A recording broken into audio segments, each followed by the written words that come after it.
When I first started on Etsy, I thought the photos would be the easy part, but I soon learned that photos can make or break a sale.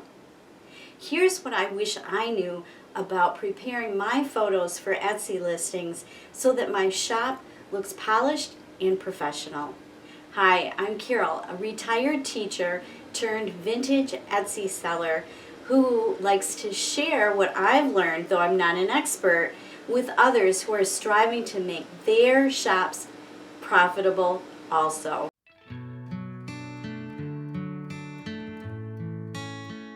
I like to use a photo light box to take my product photos in.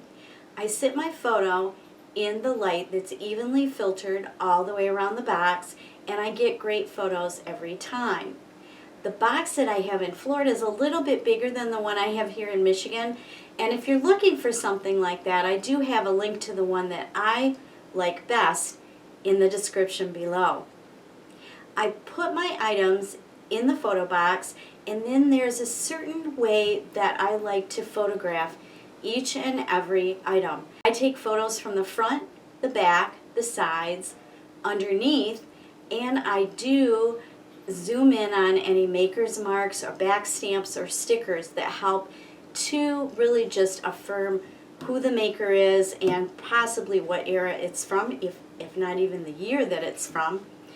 I also like to take pictures of any flaws and label them so that the customer knows exactly what they're buying. Flaws don't always keep people from buying items, but they sure do keep them from being happy with those items if they receive them in the mail and they didn't know that there were flaws on them. The last thing I do is take pictures with a ruler next to my item showing the height, the width, and the depth if applicable. And then of course I take a short video, but I don't fuss over that video. I just try to show as much of the product as I can. Now I'm still using square photos in my Etsy listings because I don't know if anything definitive has been said about you must use a different size. So I'm putting all square photos in my Etsy listings still. My phone does not allow me to adjust the size of the photo that I take, but it does allow me to edit photos and crop them, which I'll show you in just a minute. My husband's phone, however, which is a newer phone, allows me to set the size of the photo I want to take, and so I can just take square photos on his phone. You'll just have to check out your own phone and see what your phone is capable of. Next, let's move on and I'll show you how I edit those photos right on the phone before they upload to my Google Drive. I'm starting with my video, and I am going to edit it by choosing the ratio aspect box and choosing square, save a copy. Now, when you're editing the size of a video, you have to save it as a copy. It won't just let you save in place of. So I save the video, it goes into the square format, and then I advance to the original video and just trash that. Now I've got a still photo. I'm going to choose edit. The aspect ratio box will give me a choice of all those sizes in square. Kind of center it, then I hit the check mark and hit save. Next photo is a measurement photo. Again, the aspect ratio box, square, check, save. Next photo is of some rough edges on the top of the shade. Again, the aspect ratio square, check, save. Next photo is one that I'm going to zoom in on because this says made in Taiwan on the bottom and I want it to show. So I zoom in, check, save. There it is. Then I've got a picture of both pieces side by side. Again, square, check, save. The next photo is a top-down photo. Square, center it, check, save. And next I've got the main product photo. I want this to look really good as I can get it. Zoom in as much as I can. Choose square, check, save. This is my Google Photos file, and this is where the photos I took of this little fairy lamp have synced to. I am just going to choose each one of these by clicking on it. Sorry about the thumping, that's my finger. And I will download those. Now, I have a setup for how I file my photos. I'm going to go to where I have my Etsy files on my desktop, Etsy Pictures, and I am going to call this particular file Pink Fairy Lamp. So what it will do is it will save a zip file for me. And the first thing I will do is extract all of those. I want it to go into the same file. So I'm not going to change the file name. And there are all of my photos. Now, I do want to make sure that I use a consistent file name for these photos because ChatGPT told me that Google actually uses photo file names as part of SEO. So I want to make sure that all these photos are named what the item is. So I highlight all of the items. I right click on one of them. I choose to rename it. And I'm going to rename this Vintage Dash Pink Frosted Fairy Lamp. Now, if I knew the maker, I would include the maker also, but that's really all I know about it, and that's probably going to be most of what the title entails. So when I hit enter, bingo, they all are named. All of those files are named. And then all I need to do is proceed with my listing.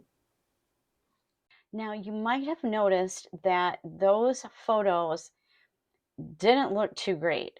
And that's because the bottom piece of plastic in my photo box is really scratched up. So one thing I can do to clean up my photos is to go into Canva, into apps, and then I choose product photos. I'm going to choose my photos, and I'll go back to that file and choose the photos that I just uploaded of the pink fairy lamp. I'm going to highlight all of them and upload all of them. And there they are. Now, this may not work beautifully for all of them, but as long as I can get a couple looking so that they don't have this scratchy background, that would be great. So next I am going to go to select a style. You can play around with this, it's lots of fun, but I have decided for my shop I like to use the automotive setting and spotlight because it looks most like my photo box background. So I'm going to choose that, and then I'm going to ask Canva to apply that to all of my photos. And this is really pretty magical when it works. It does not work on clear glass, though, I will tell you. Your glass will look gray or black, or it'll look like it has a smoky rim. Does not work for clear glass, but I kind of think it's going to work pretty well for this pink glass. And the nice thing is all the photos will come out square. So unless there's something I want to crop out of the photos, and there are some that I tried to do of clear glass and it just did not work. It takes a little while for this to process. I will just edit this out and I'll come back when it's complete. Okay, that took about 1 minute to complete, and you can already tell from this first photo how much better it looks just by using that app in Canva. I'm going to click on that stack of photos and take a look at all of them. Now see, this is what I'm talking about. It does kind of cut off rulers. I usually leave those. And I'm not even going to worry about this made in Taiwan one being all broken on the edges because I'm just going to use the original photo. But can you see here how great they look? I do want to go into this photo and I want to label that that is really, rough around the edges. So I'm going to choose a custom size and use it in design. Oops, custom size. There we go, 2000 by 2000. There it is. I'm going to add some text. Add a text box. I'm going to say this shade is rough around the rim. Okay, so that is going to help someone know. I think I'll grab a couple of arrows and show what I'm talking about.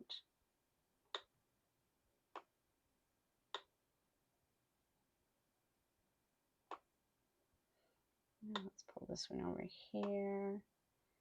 Point it up to that. Oops. There we go.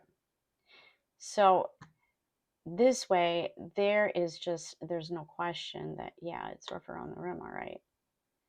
That's okay. I will make sure that the price reflects the fact that it's not a perfect item, and vintage items aren't always perfect, are they? So now I'm just going to, first of all, save this.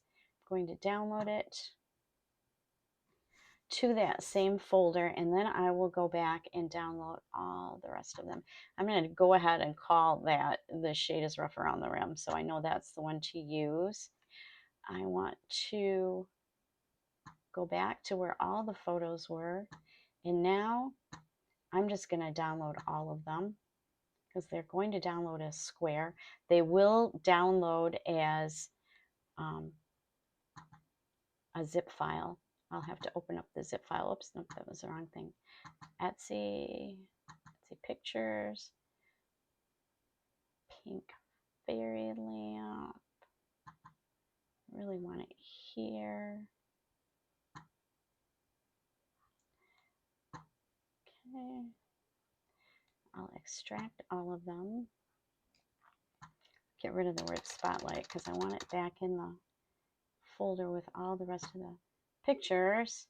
Okay, so now I have got pictures that have been processed, and you can really tell a big difference. These are the ones that were processed through the app on Canva, and these are the ones I took, and you can see that the bottom is all scratchy, the bottom surface. Now I'm going to just go ahead and get rid of this one because I don't want to accidentally use that, and I don't need this file anymore. So that is how I make the pictures look better in Canva. So this is the prompt that I use, at least the template for the prompt I use, to ask ChatGPT to style beautiful thumbnail photos for me from the photos that I take of my product. It says, please create a 2000 by 2000 pixel styled photo of this exact, whatever the item is. It is, I tell how tall it is, or any other distinguishing features I need to say. And then I ask, do not change any of the details or proportions of the item. Keep the same background, or describe the background that you want, like a white mid-century modern backdrop. I will say style it simply, festively, whatever. And then if I want it to include props, I will make that known. So what does this look like in use? Well, I've already come up with this, so I didn't have to do it on the run. But for this little pink fairy lamp, I am going to tell ChatGPT to please create a 2000 by 2000 pixel style photo of this exact pink frosted glass fairy lamp. It is about 5.5 inches tall. Do not change any of the details or proportions of the fairy lamp. Please picture it styled with a tea-light candle burning inside it on an antique sideboard and give the room a fairy tale vibe. So this is what I see in my head as how I want to style this particular item in a photo. So I'm just going to copy it. We're going to hop over here to ChatGPT and I'm going to put it in there. But before I hit go, I am going to add the photos so ChatGPT knows exactly what I'm talking about and has a picture image. Take me a second to get there. Okay, so I'm going to go with this one, this one. I'm going to upload as many as, I think you're going to upload 10 at a time. I don't really like the look of that one. Here we go. That should be enough to give it a good idea of what we're working with here. So once the photos have uploaded, the little circles in the middle of each one of the photos will disappear, and this little up arrow will light up. I'm going to click on that, and it does take usually about a minute for this to process. Now, I have not done this previous to here with this because I wanted my ChatGPT to be seeing this for the first time when I recorded this for the video. So ChatGPT has not had a chance to practice on this. I will clip away here and I'll be back when the photo is done. It takes about a minute. Okay, so that was about 1 minute. And here you can see I have a beautiful styled photo. Now I'm checking this over to make sure that it looks exactly like the product, and it does. So I'm going to go ahead and download it. Now I will do a future video about using ChatGPT and all the pitfalls and dangers, but I'm going to give you just one example of that here as soon as I get this saved. I'm going to call this, I'm just going to pull it up, and this is going to be 8PNG. Okay, now that's saved to my file. Now I want to just warn you that ChatGPT does not always get everything right in styled photos, and here is the perfect example. As I was asking ChatGPT to make Christmas backgrounds for all of my Christmas items that will soon be going back up in my shop, I gave it this photo here on the left that I actually took in my photo box, and it looks like I've processed that through the app in Canva because it's very smooth looking. And here, as you can see, are two different attempts to get it right. Ay, ay, ay. Look, I especially just look at this little guy. Look, he's supposed to be looking pretty much straight forward. Here, he's got his eyes closed looking down, and his hair is different. And here, he looks like he just woke up. He's super cute. But imagine the customer getting this this product here thinking that they were getting this. They would be sorely disappointed. So I tried it a few times with ChatGPT, and in the end, this is what I had to do. In the end, what I had to do was go into Canva and do some maneuvers to take the statues, the little statues out ChatGPT had put on this background, and put the actual statues on this background. I will show you that in a future video. That's a little too complicated to get into here. But my point is, make sure that you check over a styled photo very carefully before you post it to your Etsy listing, because you don't want a customer thinking they're getting one thing and then ending up with something else. Everyone would be very sad about that.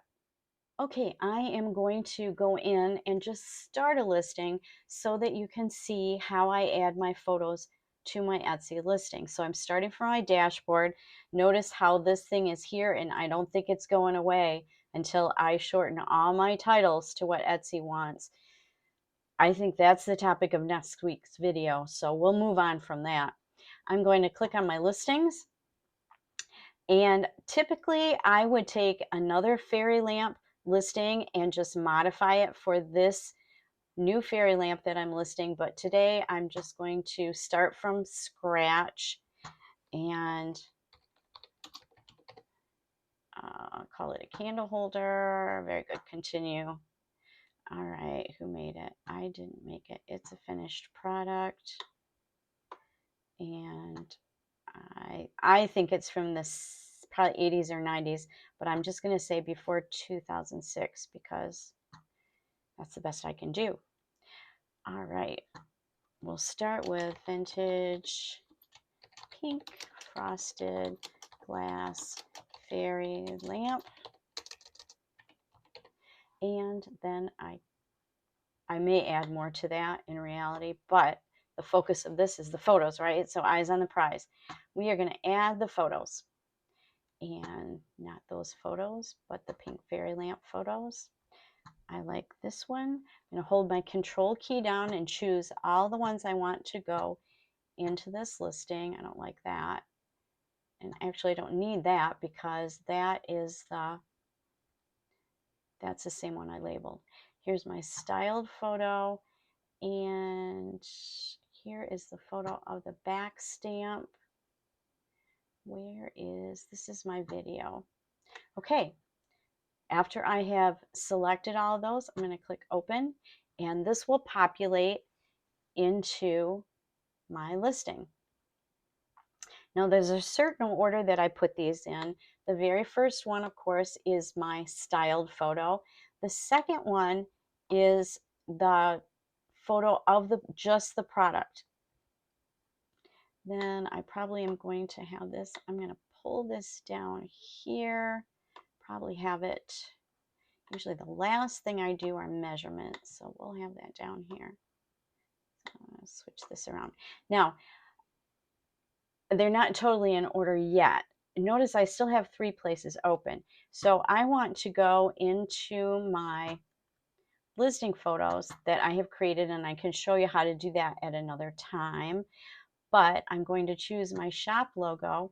I'm going to choose my shipping promise, and since this is glass, no, I'm trying to promote my new curated shelf bundles, so I'm going to put this in there. Okay, so those are 3 placeholder photos.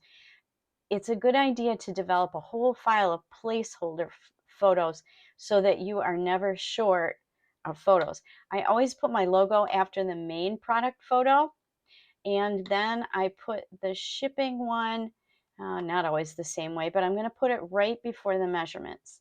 Okay, so these are my photos uploaded to my list. One other thing here, after you've got your photos uploaded to your Etsy listing, if your item is not close enough to the forefront or it's not large enough in the screen, without changing this actual photo, you can adjust the thumbnail and you can make it a little larger, just like that. It doesn't change this photo that you have in your primary position, just what's seen as the thumbnail. Your photos don't have to be perfect, just helpful. Buyers will appreciate knowing exactly what they're getting. Clear, consistent, and always aiming to help buyers feel informed and confident about what they're getting. And speaking of that, let's take a look at what sold in my shop this week.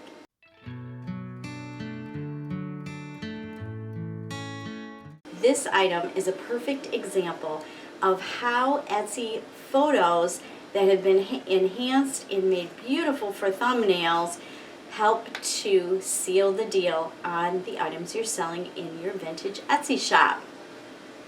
This is a lovely set of milk glass painted strawberry jelly jars from Hazel Atlas. I think these are probably from the 1940s. They were in really good condition. I purchased them on May 23rd of this year. I did get them at Goodwill. The cost of goods sold was $7.20. I sold them on September 7th, 2025, and I sold them for $22. My gross profit was $14.60, making my gross margin 66.4% and my return on investment 197%. Now you know I like to get a 60% gross margin at least. I'd prefer 70 or 80 or 90 or 100, but 60 is acceptable. The return on investment, however, was not that great with this item. It was only 197%, and I really like to aim for 300%. You can't make all the money on all the products you sell, though. Sometimes you don't make as much profit as other times. If something in this video gave you a new idea for something you can do with your listings, how about hitting that thumbs up? That really helps YouTube to know that this video could be helpful for other vintage resellers also. And if you're enjoying this content week to week, please consider subscribing. I've got lots more stories and tips to share.